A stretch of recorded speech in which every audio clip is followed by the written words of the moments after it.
আমি একদিন একটা ছেলেকে বললাম যে এরপরে আপনার একটা ড্রোন, অনেক আগে, তখন ড্রোন এটা তো হইচই হয়নি, যে আমি এরপরে আপনাকে ড্রোন বানাবো, ঠিক আছে?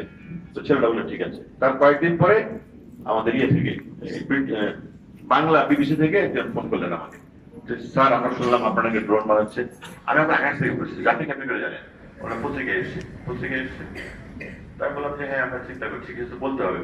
তার সেই ছেলেকে জিজ্ঞেস করলাম যে কি ব্যাপার তোমার পত্রিকা, আমাকে বিবিসি থেকে জিজ্ঞেস করে আমরা ড্রোন বানাচ্ছি। স্যার আমাদের এই ওয়ার্কশপে আমরা কাজ করি, তখন ইউনিভার্সিটির সাংবাদিকরা ঘোরাফেরা করে, স্যার আমাকে জিজ্ঞেস করছে তোমরা কি করতেছো, তাই ওকে বলছি আমরা এরপরে ড্রোন বানাবো। সে পত্রিকায় ছাপিয়ে দিয়েছে।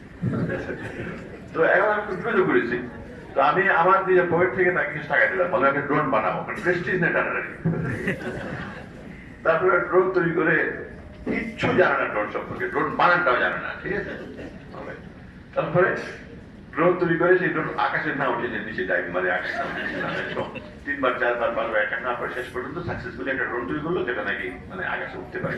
তোরা একটা ছবি টবি তুলে দিয়ে দিয়েছে ফেসবুকে, এবং বিভিন্ন ইউনিভার্সিটির ছেলেমেয়েরা তখন মারামারি শুরু করে দিয়েছে, তোমরা কি ড্রোন বানিয়েছো, যে কিছুই হয় নাই, আমাদের কথা বলো, আমরা বানিয়েছি। ইয়াং স্টুডেন্টরা যেটা করে, তো আমাদের দেখ অ্যাটলিস্ট আমার সমস্যা তো মিটলো, অ্যাটলিস্ট আমি বলতে পারবো যে একটা ড্রোন তৈরি হয়েছে আমার ইউনিভার্সিটিতে। তো আমি যেটা বলতে চাচ্ছি যে সেই ছেলে মানে তারা কিন্তু কিচ্ছু জানতো না, কিচ্ছু জানতো না, শুধুমাত্র বলার কারণে। এবং এটা কিন্তু টয়, এটা একটা সফিস্টিকেটেড জিনিস। তো তার কিছুদিন পরে হঠাৎ করে কিছু সাংবাদিক এসে হাজির।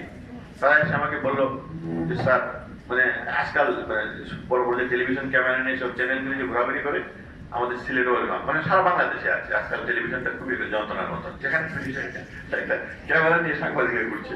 তোরা এসে হাজির হয়েছে বলে স্যার আপনি একটু আসেন। বলে কোথায়? আজকে তো ড্রোন উড়ানো হবে, আমরা সেটা কাভার করবো। তো আমি তো মহাবিভূতি করেছি, না গিয়েও পারি না, তখন টেনে নিয়ে গেলো, দেখে একটা মাঠে সব স্টুডেন্ট দাঁড়িয়েছে, এবং সেখানে আমার যে ছেলেগুলি ড্রোন তৈরি করেছে ড্রোনটা নিয়ে দাঁড়িয়েছে, এবং ক্যামেরাম্যানরা সব ক্যামেরা নিয়ে দাঁড়িয়েছে। এখন আমার অবস্থা চিন্তা করে, যদি এটা ঘটনা করে না উড়ে তখন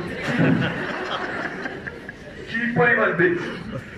আমি খালি খোদা খেতে বলি, খোদা তুমি এটা ঘোরায় দাও, আমি চিন্তা করে।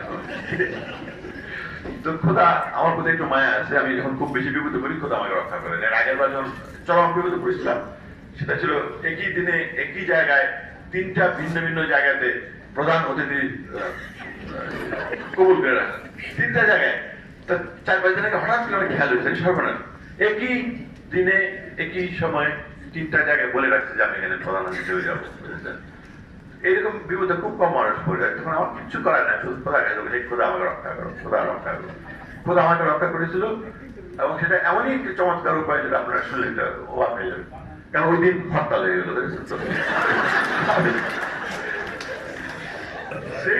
সেই থেকে আমি মানে খোদার উপর অনেক বিশ্বাস করি।